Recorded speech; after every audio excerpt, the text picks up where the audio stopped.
Today is a special day for me because I'm at home, surrounded by many memories. Jack is here too, looking happy and proud. He's excitedly exploring the rooms, and his energy makes me feel good. We are in the main part of my family's house, the place where my dad worked hard to make his dreams come true. He made this house very valuable, worth $100 million. It's like a gift from him to me, even though he's gone now. Without my dad here, my husband wants to share what belongs to my family. He says what used to be only mine should now belong to both of us. But I know the truth. I have papers that show my name, Sarah, as the real owner.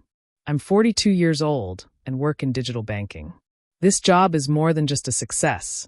It's because of what my parents taught me about money.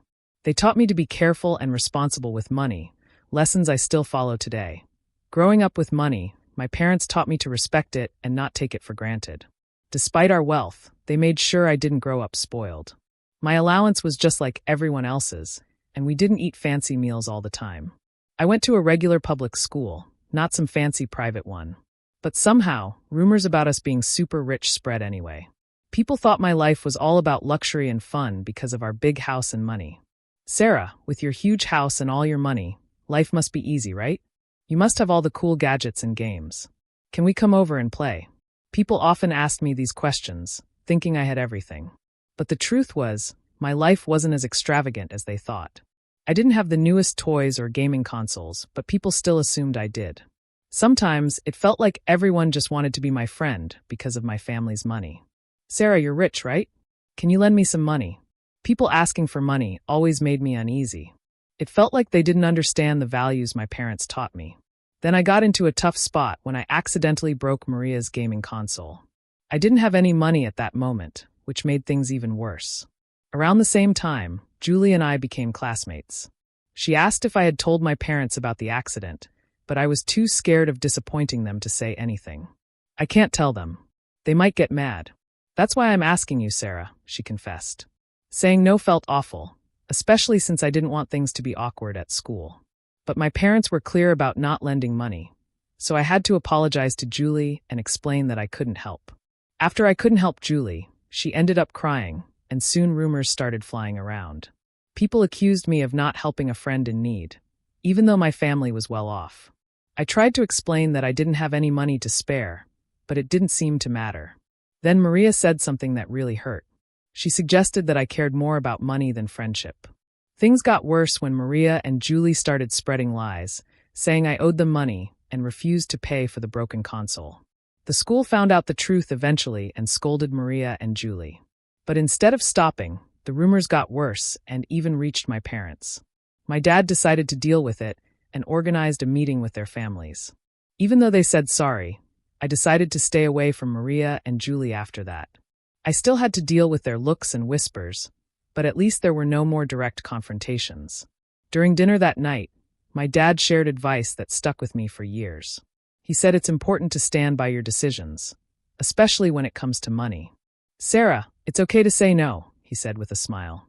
You don't have to tell anyone about your finances. If someone keeps asking, just say you'll have to check with your parents, even if you know you can't lend money. This lesson about handling money matters gracefully and firmly became really important to me. As I grew up, I became more careful about who I let into my life, focusing on friendships based on character, not money. After university, I made sure to keep my work and personal life separate, avoiding any financial complications.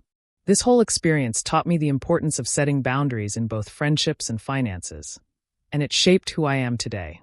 When I was 35, I met Jack through a friend. Despite him being a bit younger, his genuine personality quickly won me over. We started casually dating, and before long, it turned into something serious. 2 years later, we had a beautiful wedding, which made my parents really happy. After we'd been married for about a month, my dad suggested that Jack come over to our house. I trusted Jack, but I was worried that he might accidentally reveal some private family stuff, because he loves to talk. Still, after a month of marriage, I felt ready to let him in on everything about my family, so I invited him to visit my parents' house. Jack was amazed when he saw my family's house. His surprise was obvious. He hadn't realized how well off my family was. Even though the visit went well, Jack couldn't stop asking about our money on the way home. I didn't know much about our finances myself, so his questions made me feel uneasy. A few months after we got married, my mom called to tell me that my dad was in the hospital. It was a shock, especially since I didn't know he was having health problems. Thinking back to our last visit, I remembered how he didn't seem well, and now I felt really worried and guilty. When I went to the hospital with my mom that Saturday, my dad tried to stay cheerful, but we could tell he was feeling down. He apologized for what he saw as a burden to us, showing his gentle nature. Then the doctors told us he had advanced pancreatic cancer, and it had spread too much for surgery. It was like a punch to the gut. We couldn't believe someone as health-conscious as my dad could get so sick. After the diagnosis, my dad stayed strong. He just wanted us to be happy, which made us all tear up. I wanted to spend every moment with him, but hospital rules meant only close family could visit. He wished for our friends to be around to make happy memories at home, which reminded us of the life he wanted for us. So I promised to keep our home full of joy, even after he was gone. Keeping that promise became really important to me. I decided to renovate our family home, something to focus on during such a tough time. Jack, always caring, worried about how much I was doing for my dad, not realizing the other stuff I was dealing with, like our family estate issues that I hadn't told him about. When Jack asked about my dad's health, I finally opened up to him about everything we were going through. It was a relief to have the support while juggling work, hospital visits, and all the emotions. However, things got tense when Jack started asking about my dad's money and the family estate. He even suggested getting legal advice, just in case something happened to my mom too. It brought up painful memories for me. My dad had a lawyer he trusted, but Jack's insistence on being cautious with money started causing problems between us. A few months later, my dad passed away after bravely battling his illness. Then the discussions about inheritance started within the family. I ended up getting a big house worth $5.5 million, but Jack's growing interest in the inheritance, despite me trying to keep him out of it, made things even harder. He was excited about moving into the mansion and kept asking about financial stuff, which caught me off guard. I later found out he'd been talking to my cousin at the funeral, who mentioned how the house would be a waste if it stayed empty. That just made things more complicated. Despite my attempts to explain to Jack that the inheritance wasn't something we shared, he didn't seem to listen. Our relationship started getting more hostile because of it. Even though he was there at my dad's funeral, Jack didn't help out with the memorial services or the legal stuff that followed. As things started to settle down and life went on, Jack dropped a bombshell. He said he changed the ownership of my family home to his name, and he had legal papers to prove it. I was shocked and hurt. Not only did he break my trust, but it also showed a huge lack of respect for our relationship and the boundaries we had. Dealing with inheritance issues brought up bigger problems in our marriage. We had to rethink what we valued, how much we trusted each other, and where our relationship was headed. When Jack told me he changed the ownership of our family home without telling me, I was shocked and hurt. He said he was tired of our marriage and suggested we live together as roommates in the house, with him not giving me much financial support. He even threatened divorce if I didn't agree, which was a lot to take in on top of everything else. I begged him to think about what he was doing and why he made such a big decision without talking to me. He said he talked to a lawyer about changing the ownership without my permission. Things got so bad that divorce seemed like the only way out. I was heartbroken and lost, feeling like I had to distance myself from a home and life I'd shared with Jack. I couldn't understand why he'd do something like this. It felt like money had changed him for the worse. The next day, Jack demanded the house keys, saying the house was his now. This just made things worse. He tried to get into the house, but security stopped him. I showed them the real ownership papers, proving the house was mine because of my dad. Seeing the proof, Jack was shocked. He had trusted a guy named Jerry to help him with legal stuff, and Jerry had lied to him. Jack had even given Jerry $360,000 to change the ownership, but it turned out to be a scam. Jack was really upset. He kept trying to call Jerry, but Jerry wouldn't answer. Jack was mad at him for tricking him and taking his money. Then he turned his anger on me, saying I spent too much money on things he thought were unnecessary. He even questioned if I understood how inheritance stuff worked. Even though Jack tried to fix things and suggested we give our marriage another chance, the trust between us was too broken. I asked the security guard to help him leave, closing a painful chapter of my life. In the months that followed, I had time to think about everything that happened. It made me realize how important trust and honesty are in a relationship. What happened with Jack, all the lies and betrayal, taught me to be careful not to let money cloud my judgment. During my dad's first memorial service at our family temple, Jack showed up unexpectedly.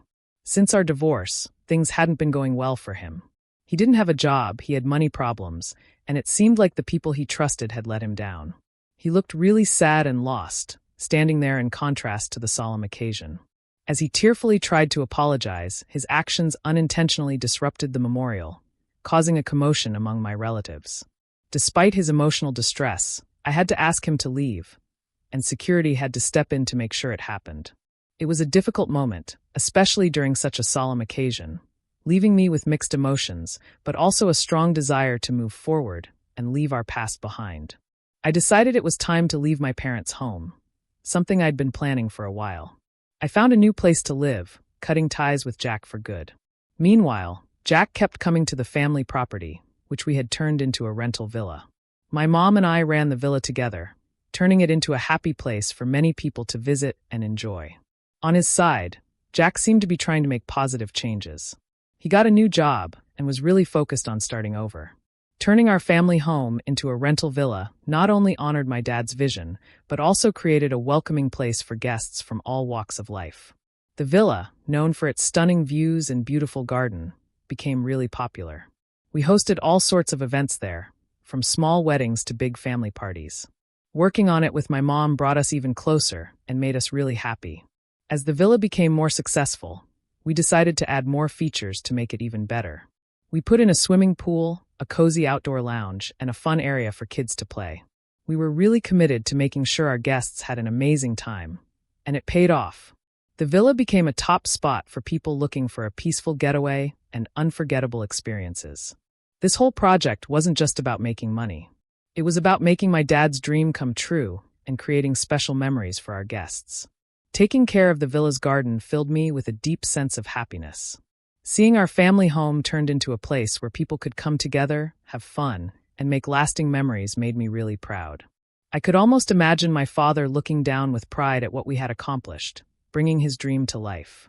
This venture not only fulfilled his vision, but also gave us financial stability and a sense of freedom.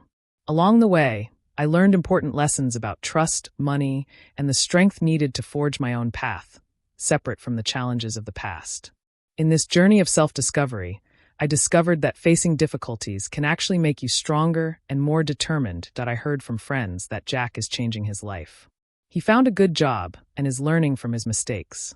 Knowing this made me feel calm because we are both moving forward and growing. My dad's dream became something important for all of us. Not just me and my mom, but also the people who come to stay at the rental villa. It became a happy place where people celebrate and make good memories. The villa's success shows how strong and hardworking my dad was.